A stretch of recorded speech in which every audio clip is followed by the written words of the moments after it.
edition of Trout, your official podcast of the Brampton Steelheads right here on News Talk Saga 960 AM.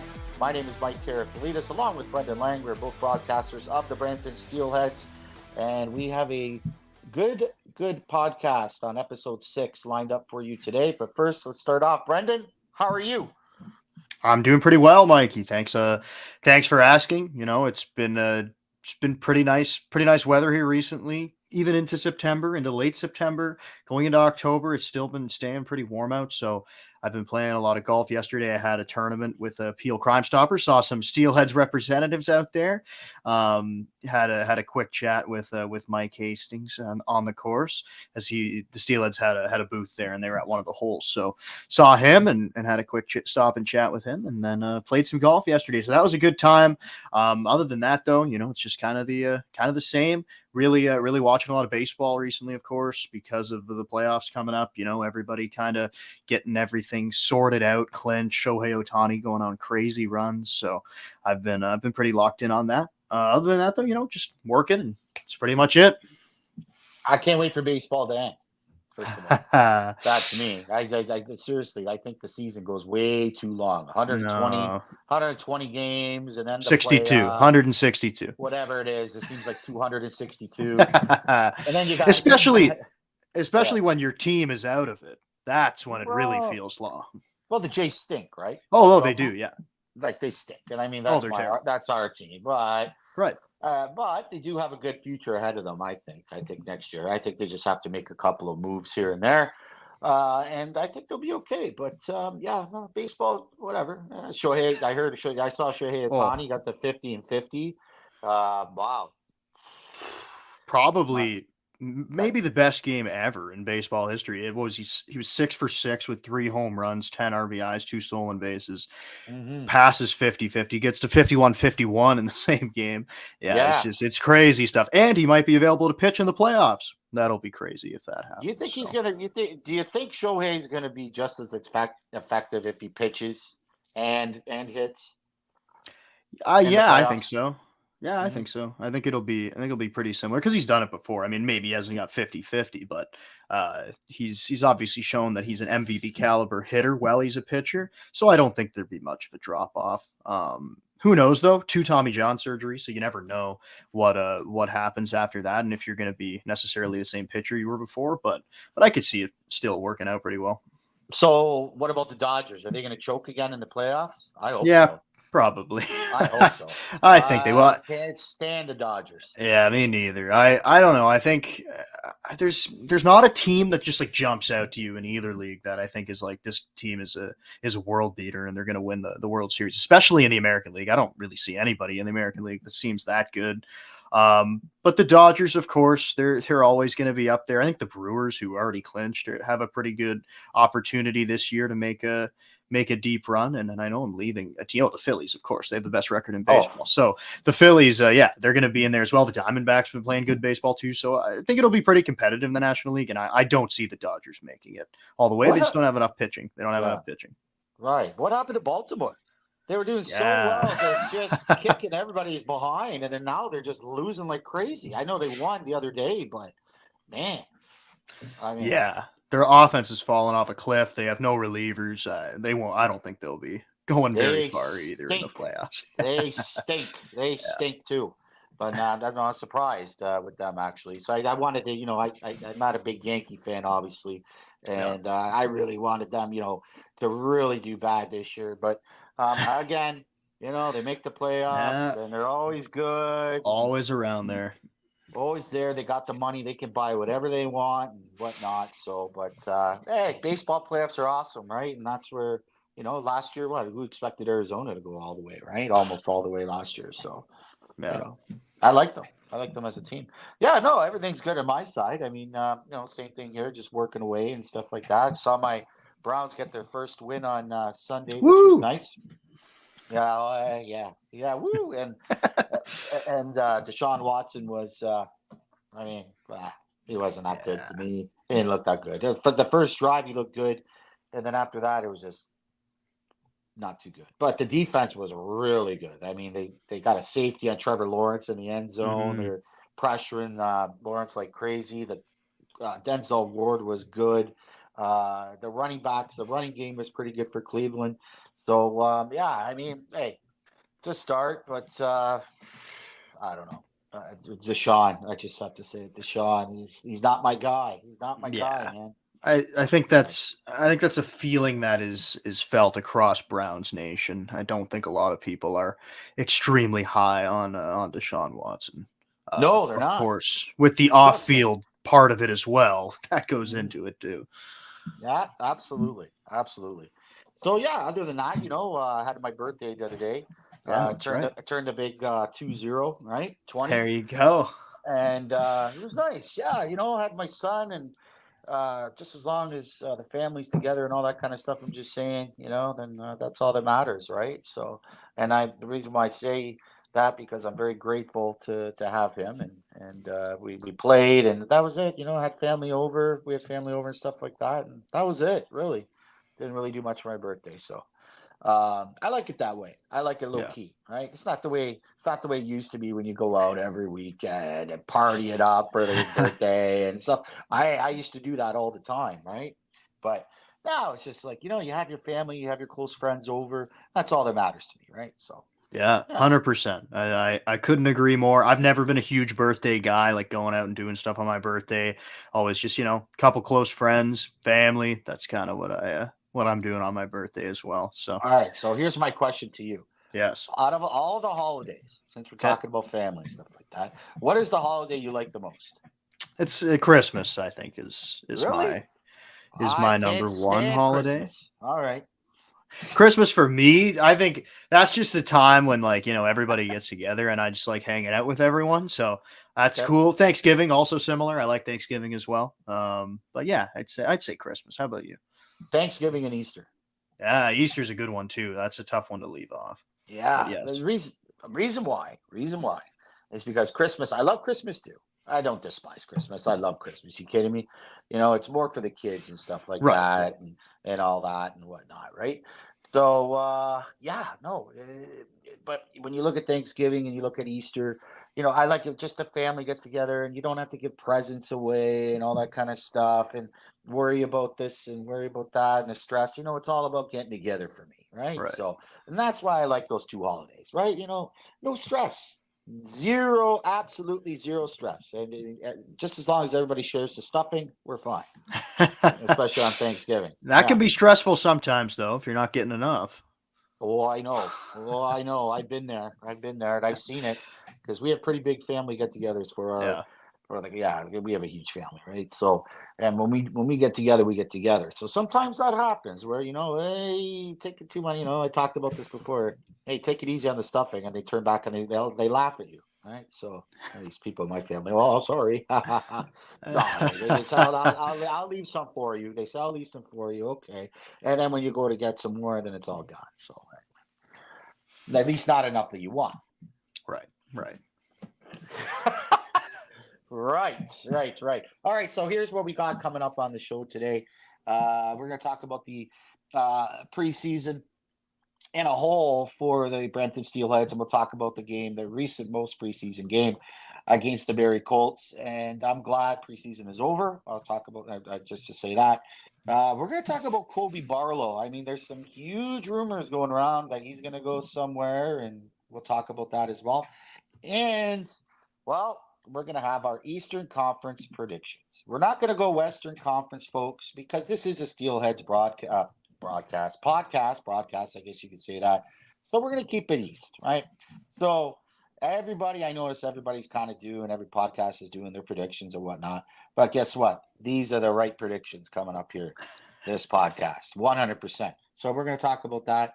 And then we're going to talk about the most boringest sport to watch ever on TV and what sport I feel shouldn't even be a sport, which makes me sick.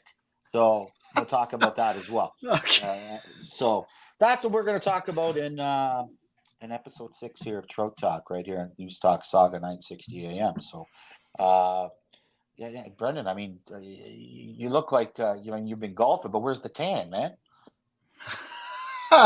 Yeah, I know. I'm pretty I scared of know. this. I'm pretty scared of the sun, so I put a lot of sunscreen on and wear a hat at all times when I'm outside. Yeah, I don't get too much of a tan. I kind of stay the Oh, same shade all year.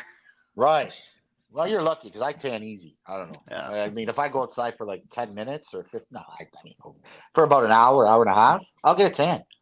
I'll get a Right. tan, and I try not to get the farmer's tan. It drives me crazy. Mm. You know. Yeah, You know. I have that going with with playing golf. I just burn quick, so that's why I Okay. gotta get the sunscreen on fast. But yeah, that won't be a problem for too much longer because summer's ending, and then we're gonna Oh be in yeah. the rink, and we're gonna be in the rink a Yes. lot. Yes. Yo, we're gonna be in the rink a lot coming up. So, looking forward to that.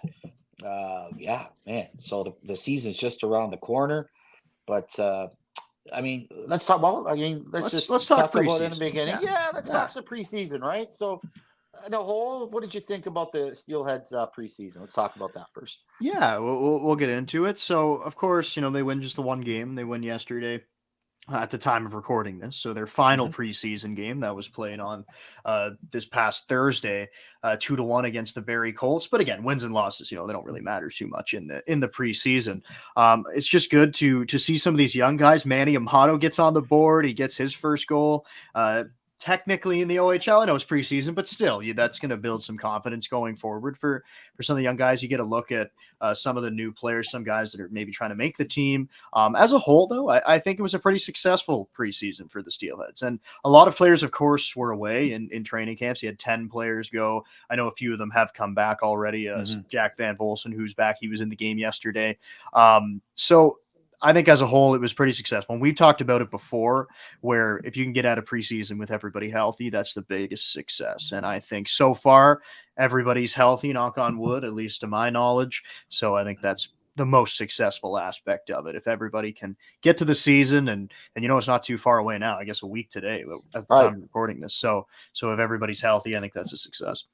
It was a success for one injury that kind of there was only one. Lucas Carmiers took a high stick last Mm, night against the Barry Colts, and it was only a 4 minute minor, 4 minute double minor. To me, could have been five, but yeah. So he came off and he was bleeding profusely.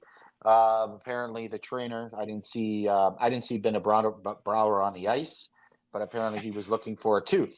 That's what the mm, Barry broadcast said. So, hopefully Lucas is going to be okay. But that's the yeah. only injury besides that. But Lucas will be all right. I mean, you put a full face shield on that guy, and he'll play through anything, right? So get the tooth done, and that's hockey, right? I hate to say it, but Yeah, hey, yeah, things happen out there on the ice. But overall, a pretty good performance by the Steelheads yesterday. yeah, There was again a lot of young players in the lineup. We just mentioned it that some players were gone and most of their regulars weren't around. But you got some young guys who were kind of in elevated roles that got to play on the top line. Got to play in different. I think Will Eggleton was playing with Carmiris and Martone to start the game, so that's a right, little bit of a different look. You had some of the youngsters up on the top line playing, and Troy Patton out there, who's probably going to get into quite a few games this year for the Steelheads, and he's looked pretty good in preseason.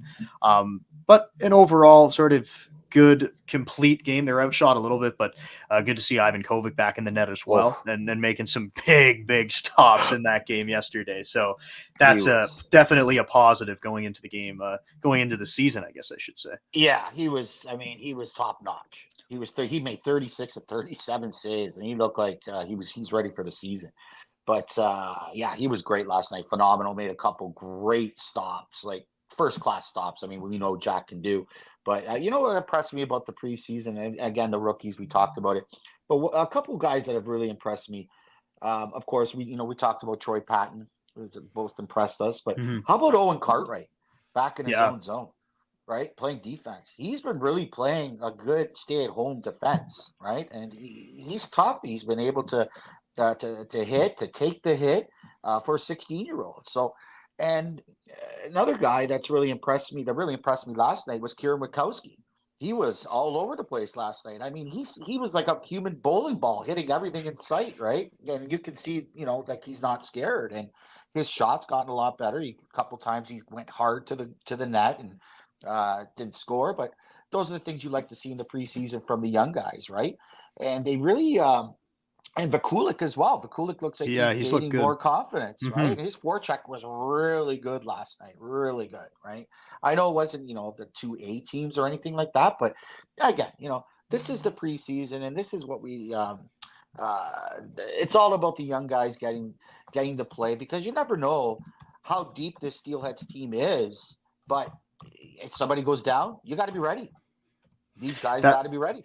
100%. No, you're completely right, and that's why the preseason is so valuable, because you get these guys opportunities to play, and yeah, there's a lot of people fighting for spots on the back end, but we know at some point in the year, whether it be injuries or performance or whatever it is, Cartwright's going to be in there and he's going to be playing a string of games. Same with up front with Patton and Amato and all these names that were brought up. That definitely will be getting some run this year at one point or another. Absolutely. All right. On that note, Langer, we're going to take a break. And when we come back, we're going to talk about a little Colby Barlow. If everybody knows who he is, a Winnipeg Jets draft pick, who is rumored to be going somewhere, but we'll talk about that after the break. As you are listening to Trout Talk, it's the official podcast of the Brampton Steelheads, right here on News Talk Saga, 960 AM. Welcome back to Trout Talk right here on News Talk Saga 960 AM, the official podcast of the Brampton Steelheads. Mike Karafilids along with Brendan Lang, and we are broadcasters for the Brampton Steelheads. Did I say Mississauga? I don't I think did so. not. I don't Okay. think so. I think you're good. Hey, you never know, right? That's why I had that. All right, so welcome back, everybody, and we want to talk a little Colby Barlow here. All right, so Colby Barlow, Owen Sound attack. Probably one of the best players out there right now. And we know that he's drafted by the Winnipeg Jets. He's in Winnipeg Jets camp right now. The rumor mill is going around like crazy. The Oshawa Generals, that seems to be the biggest rumor right now, apparently, that he's going to go to Oshawa. But, I mean, he's from the area, the Barrie area, right? So apparently they want in on him too, and he has said he wants to play closer to home. And then I keep hearing he wants to play in Oshawa. He does not want to go back to Owen Sound, and the reason why, obviously, is because they're rebuilding, and he wants to win a championship, right? But I'm looking at the draft cover. Let's look at the draft cover, okay? Now let's look at who can make these moves, right? And we're gonna pull this up right now, and we're gonna go through this as I go through my beautiful iPad here. And okay, here we go. All right. Okay, so Oshawa. So if the Oshawa Generals want to scoop them up, next year they don't have a second round pick. Next year they have a third and a fourth. They don't have a fifth or a sixth. They have a seventh. This is 2025, folks. A ninth, 10th, and 11th they have. Now, 2026, they have a second, a third, two fourths, 2/4, 1/4 of their own. Owen Sound's fourth, Windsor's fifth, their own 6, 7, 8, 9, 10, and 11. Now, they're going to have to give up a lot. Yeah. A lot. Now, do you do this if you're Oshawa? Especially with the draft cover being so low. Yeah, the draft cover's low, of course. But I do think that Oshawa's, they obviously had a great year last year, probably contended when I don't think they necessarily thought they were going to be there. And then end up obviously winning the Eastern Conference and playing the London Knights in the finals. I think this kind of in a similar sense of here in Brampton, to kind of bring it back closer to home, is a year that they're going to try to go for it again, because they were maybe a little bit ahead of schedule last year. And yeah, it's going to get tough with, like you said, with the draft cover being low, but I do think it's still a move that they definitely should entertain because of them wanting to compete and having this year to compete as well. So they'll probably be like a Saginaw. Saginaw pretty much has 0 picks, right? They pretty much gave everything away last year. So if they do, they're probably gonna have to give away everything, and then it's gonna be a massive rebuild next year. So, yeah.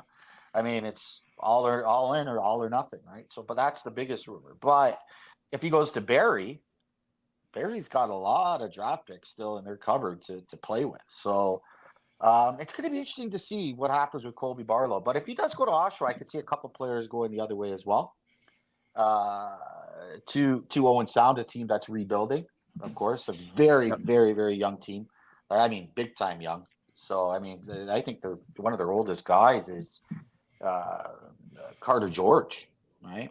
19-year-old, probably their best player, LA Kings draft pick, goaltender. But anyways, so I can see a couple players going that way, but it'll be interesting to see what happens with that. So I don't know, like I just if Oshawa, okay, so here's my thing. So if Oshawa makes that move, okay, fine. Then I go up, and now we're gonna go up, and we're gonna scroll through the Brampton Steelheads draft cupboard, right? So what does Brampton have to play with? Well, let's go through it, shall we? We have 3 seconds next year. Okay, 2025. Ottawa's third, Brantford's fourth. 2 fifths, a sixth, 2 sevenths, 2 sevenths, an eighth, a ninth, an 11th. 2026, 2 seconds, 2 thirds. I mean, a fifth, sixth, Guelph seven, a ninth, and 2 tenths.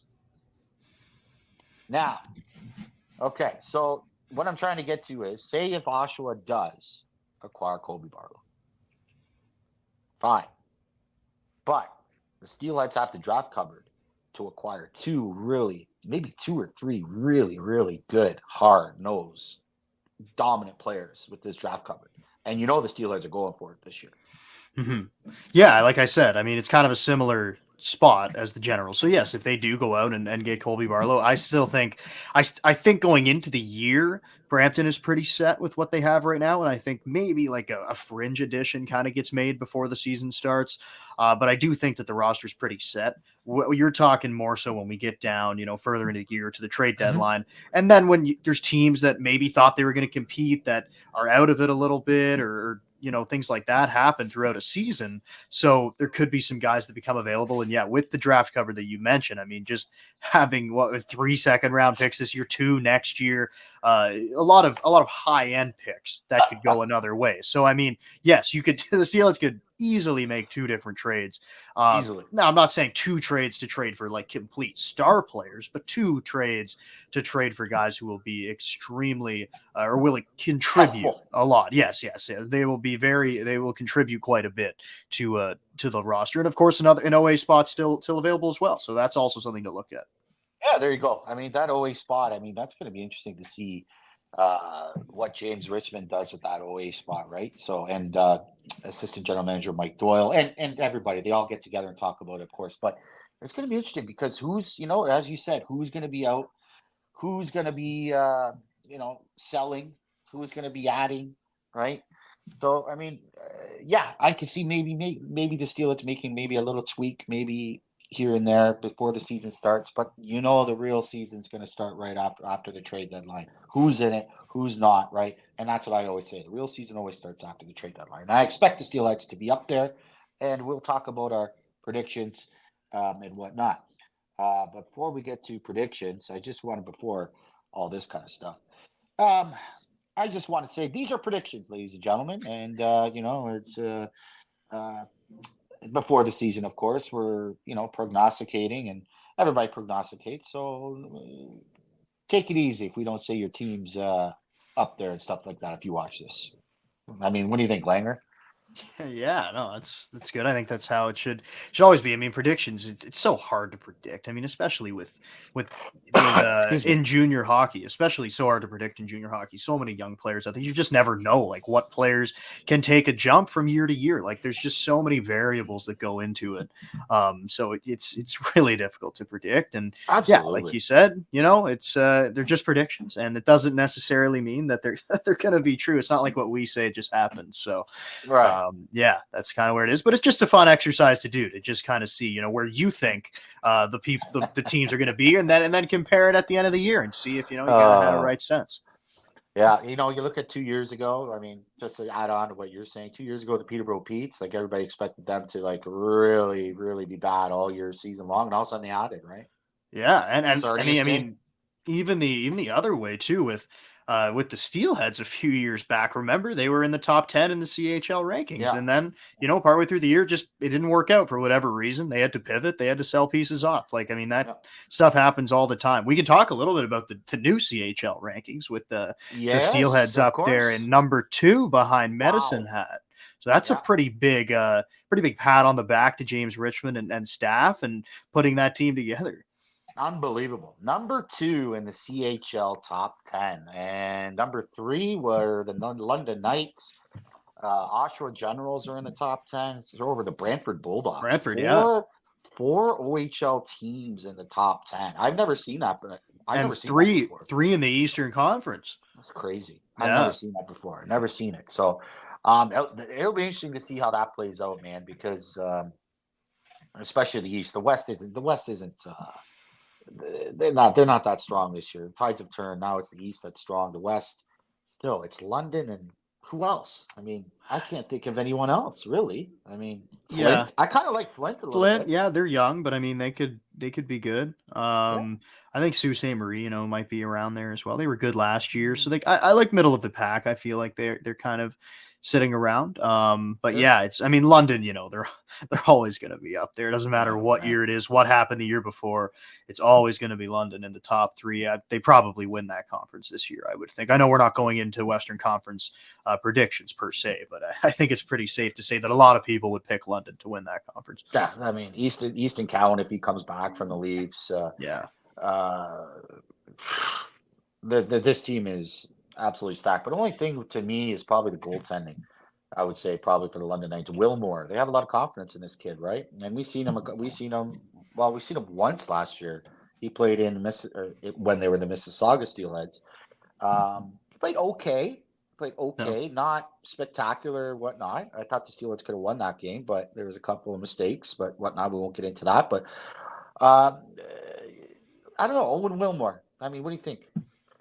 Yeah, I mean, you never know what kind of jumps guys make. And of course, he was playing with Michael Simpson before that. So, he has a pretty good mentor, a guy that he played with there for a while. So, again, it's hard to predict kind of season to season, especially for goalies. It's really difficult to say. But I think London has a pretty good track record of if they believe in guys that they're probably pretty good. So I would think he's going to be very solid back there for them.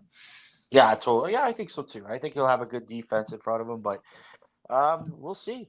We will see. I mean, time will tell. I mean, in the Western Conference, we'll just kind of go through some teams. You mentioned the Sioux Greyhounds. Maybe they might take a step back this year. There's, I don't know. They had a lot. They went for it kind of last year. So, yeah.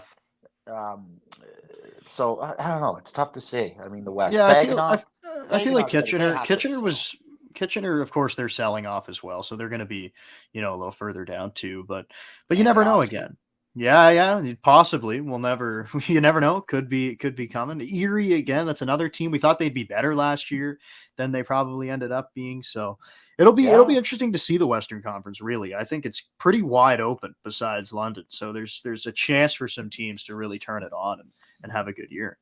All right, so there's our prediction, ladies and gentlemen. London and number 1, and second, third, fourth, 2 to 10. It's a toss-up. I'll throw the Erie Otters in there. Right? Other than that, I don't know. I seriously don't know, and it's hard to say that. I mean, Saginaw, I anticipate them to sell. I really do. I do. I mean, I don't know your thoughts about that because they have nothing. They have nothing in the draft cupboard. Yeah, I could see it happening. I mean, they still have a few guys too that they can put together. I mean, if Perek comes back, I mean, they're still going to be, in decent shape, especially with what just we talked about in the West, with it being pretty wide open. So I think they're kind of in a tough spot, really, going into the year, and they'll have to decide kind of how the season starts and see where they want to go. Yeah, the West will be interesting. All right, when we come back, Eastern Conference predictions with myself and Brendan Lang. And we can't wait to tell you as you're listening to Trout Talk right here at News Talk Saga 960 AM. All right, welcome back to Trout Talk right here at News Talk Saga 960 AM. Mike Karafilids along with Brendan Lang, the official podcast of the Brampton Steelheads. All right, so we're going to get to our Eastern Conference predictions. Brendan, would you like to go first or second? I feel like this is a game show here. You know what? You can lead it off, Mikey. You can lead it off. Oh, I know a lot of people are anticipating Mikey K's prediction, so let's give that to the people. okay. Am I going 10-1 or am I going Yeah, 1-10? go 10-1. Go 10-1. Okay. Now, Okay. before I get to the predictions, I say it again, folks. Brendan and I are just making predictions here. Don't get upset. Hey, your team could be number 1. And then you can tell us, whatever. All right. So let's go to 10. All right. So let's start off with 10 here. 10, the Niagara Ice Dogs. I don't think they're going to get past 10. I really don't. Reason why? I don't like the trade they made with the Flint Firebirds. I don't like the direction, some of the trades that they've made. I do like Jack Browdy. I think he's been a fantastic addition to that team. I just don't think they have it yet. Yeah, they got Wazelin. He's a great young player. But they gave away Frolov. And, I mean, I don't know. I have them at 10. I do like their goaltending, though. I like Charlie Robertson. Yeah. They gave him a chance at the end of the year. He did well, right? I mean, he stonewalled the Steelheads a couple times. Steelheads have pumped like 55 shots on him to win, as I remember. But, I mean, they got a young team. I think they're still a year away, though. I really do. If they keep it together, I feel if they keep it together and get a young core and keep a young core together and grow together instead of trading everything in sight, I think they're going to be fine. I really do. So I have them in 10, but Niagara, next year, they're going to be good. In 9, I have the Sudbury Wolves. I have the Sudbury Wolves in 9. Last year, they went for it. This year, Quentin Musty probably going to come back, right? Because they can't send him to the AHL. He's not eligible yet in San Jose draft pick. I mean, they do have overagers, Coach Adelic, Nick DeAngelis. They do have Donovan McCoy. They do have Kieran Walton. After that, okay, they got Alex Ferrand. After that, not really much. Their goaltending, very suspect. Nate Krawchuk. I think they're building toward 2027 in Sudbury because apparently they're building a new arena there that's supposed to be ready. So I think they're going to build towards that.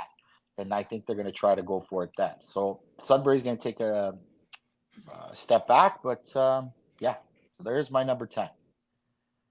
9. Did I say 10? 9. All right. Number 8, Peterborough Petes get in this year. They get in. Young team, really showed a lot of fight last year. They kept it together. They got Caden Taylor. They got nice goaltending over there. They got Zach Bowen over there. I think he's going to get a lot of playing time. I like their team a lot. I like their team. They might be the Steelheads of last year, so look out for them. They might even move up from 8, whatever, but they're a young, hungry team. I got them in 8. 7, I got North Bay. I got North Bay in 7. Yes, they've lost a lot of players. They've lost Ty Nelson. They've lost, oh my goodness, they've lost tons of guys. Bill Manis, just to say a couple, right? Bill Manis was a huge part of their team. They've been in the Eastern Conference Final 2 years in a row. So they're probably going to take a step back, obviously. But why have them in 7? They got a good young goaltender over there, Mike McIver. This kid is unbelievable. He came in the playoffs last year and shut down the Sudbury Wolves, right? The Sudbury Wolves were pumping shots at this guy, right? They still have Romani. Romani's a good player. They still have Wakely. Okay. But do I see them maybe trading off on Wakely? Yes, I do. I think Wakely is going to be expendable at the trade deadline. So I have them at 7. At 6, I have the Ottawa 67s. Okay. Pinelli's still there. Henry Muse, great defenseman. Pinelli's probably, he's most likely going to be back with Ottawa this year. Good goaltending. They got Colin McKenzie over there. Good goaltender. And I give it to their coaching. And I say this about North Bay too. Dave Cameron, Ryan Houlihan, coach of North Bay, but Dave Cameron, great coach. And he can get the most out of his players, right? They did get rid of Brad Gardner. They're taking a step back this year. You could totally see it, right? They've lost Samuel Maillet. They lost a couple other players as well. So I could see them maybe in 6th. In 5th, I have the Kingston Frontenacs. Why? Hungry team. Love their coach. I love Troy Mann. All right. And I'll keep it at that. Now let's get to the big ones. Okay. 4-1. I got Brantford at 4. Okay. I'll tell you why. Now, they got great forwards. Van Acker, Lardis, right? Jack Guy, he should be back from Montreal. They did acquire Ryerson Leanders, right? And they got a ton of room in their draft cupboard as well to make more moves. And but the thing that, and they got a good defenseman, Owen Protz. Owen Protz is absolutely phenomenal back there in defense. They have Patrick Thomas as well. They got a good team. They got a really, really solid team. But is their defense going to hold up? That's the thing. They're going to have to acquire at least get another couple defensemen. I'm pretty sure Juracek did commit to the Brantford Bulldogs, right? Mhm. Adam Juracek. So that's huge.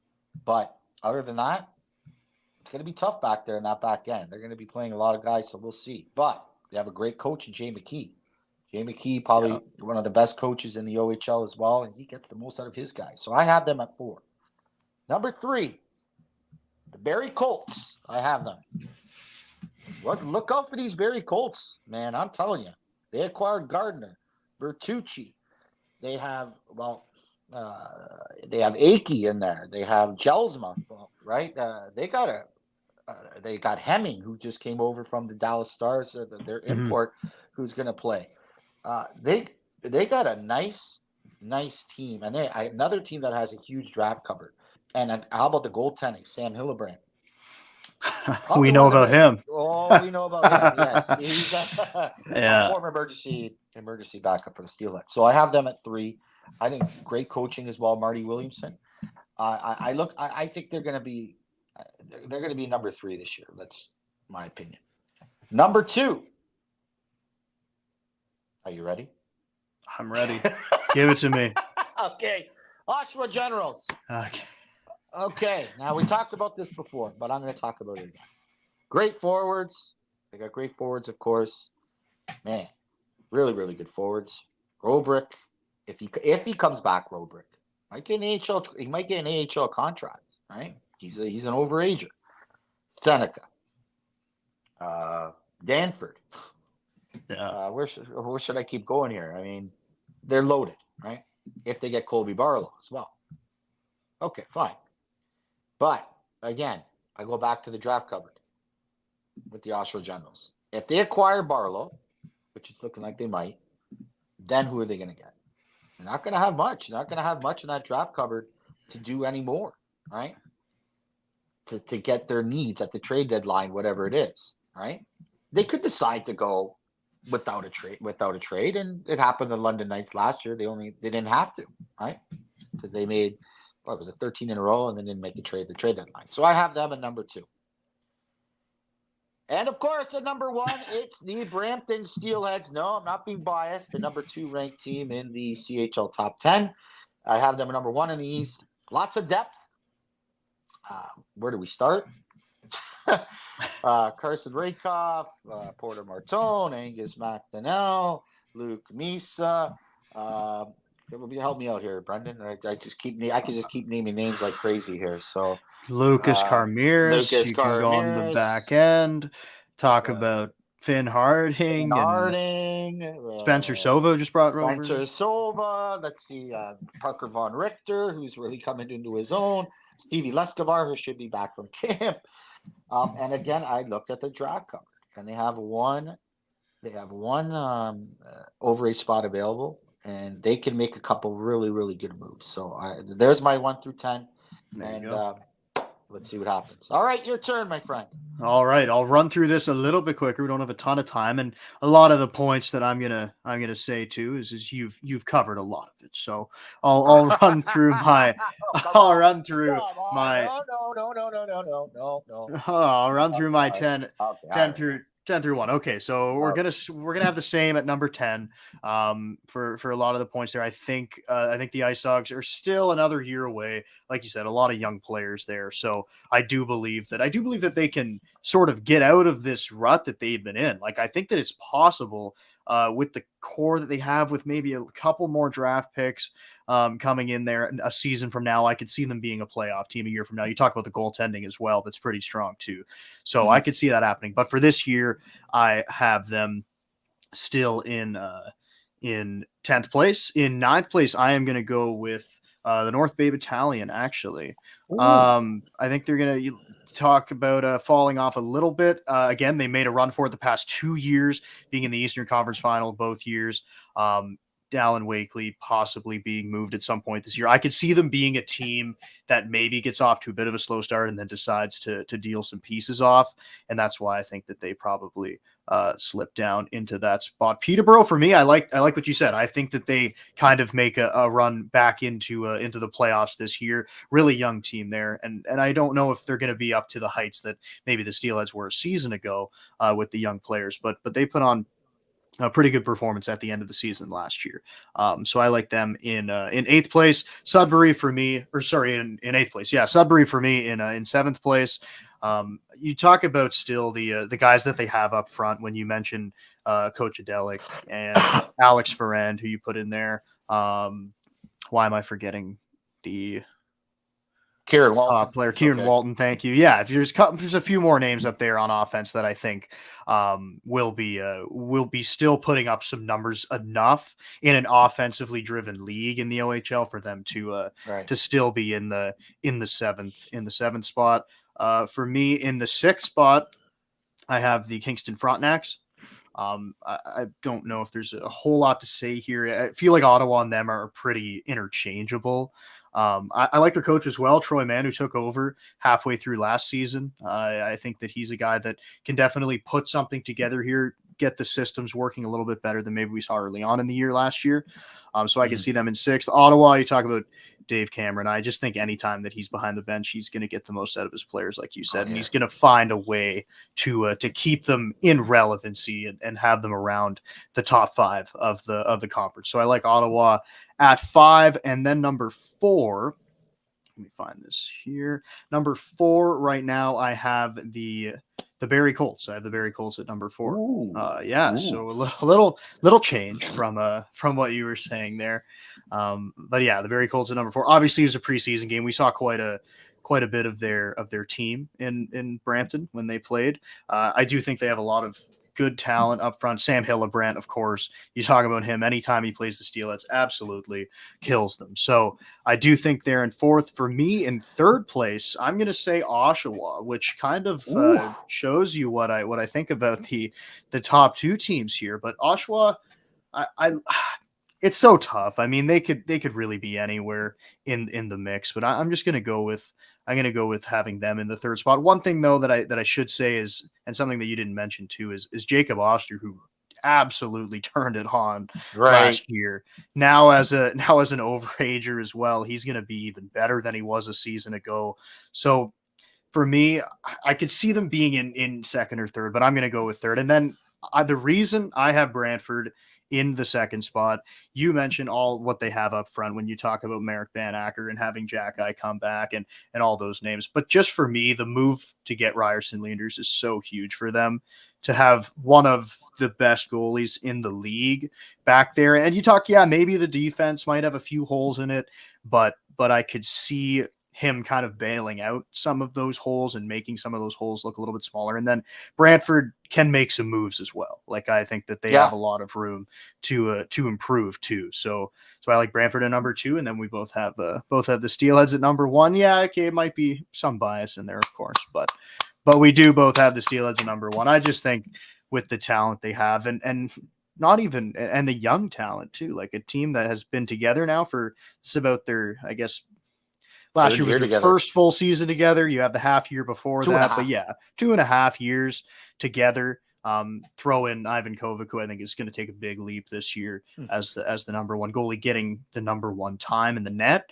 And then you talk about the defense. We've already discussed it when you were talking about yours, but I just think that there's Disgusting. so much depth from the Steelers, which I think they have more of compared to other teams. Like other teams, you look at the top, six guys, top four defensemen, they're all going to have really, really good top parts of their lineup. But I just think the depth from the Steelheads is a little more unmatched, I guess I could say, for the other teams. So there Like it is. it. Like it a lot. Really, really like your top 10, actually. Really, really like it. I like what you said about the depth. I think the Steelheads have the most depth right now. And that's key. I mean, that's key. But here's my question about Jacob Oster. Okay, yeah, he won goaltender of the year last year. Can he keep that up? Can he keep that up, though? We'll see. We'll find out. Yes, he was amazing last year. Will he have that hangover kind of thing? Will he? We'll find out. Should be interesting. I like all your picks. Love all your picks, actually. Bang on. But I just don't know about Sudbury. I just don't know. Yeah. But we'll find out. We'll find out. We'll see. I like how you said that. I like all your picks, man. Perfect. Absolutely perfect. So just keep it at that. All right. All right. So I guess we'll go to break. No, we're we don't want to take a break. Okay. No. Right. I'm just kidding around. All right. Okay. So, you know what? When we talk about depth with the Steelheads too, I mean, here's one move that I like: the acquisition of Jacob Gibbons to be the backup goaltender for Jack Ivankovic. Now, Jacob Gibbons is probably going to get, we hope that he can get about 10, 20 starts this year. And that'd be good for Jack to get him a little bit of a rest. But I like the acquisition. He played well in Erie last year when he was there. Mm-hmm. Yeah, I agree. I think again, when you have a young goaltender, although I do think it's going to be a big jump for Ivankovic, and I think he's ready for it, you're always going to need that little bit of insurance back there. And I think Jacob Gibbons early on in the preseason was maybe just getting his feet wet a little bit with the Steelheads, but I thought he looked a lot better in kind of the second half in that game against Barrie, and we know goaltending coach Chris Beckford-Sue is a big proponent of Jacob Gibbons, and he was kind of the one who sought him out and said, "This is the guy I want us to look at if we're going to be moving on from one of our goalies." And I think he's definitely going to be a big piece for them. All right, so that's going to do it for episode 6 of Trout Talk right here at News Talk Saga 960 AM. Episode 7 coming up, and the stupidest sport ever is hot dog eating. Done. We'll wrap it up with that. We'll see you for episode 7, everybody. Have a great, great evening.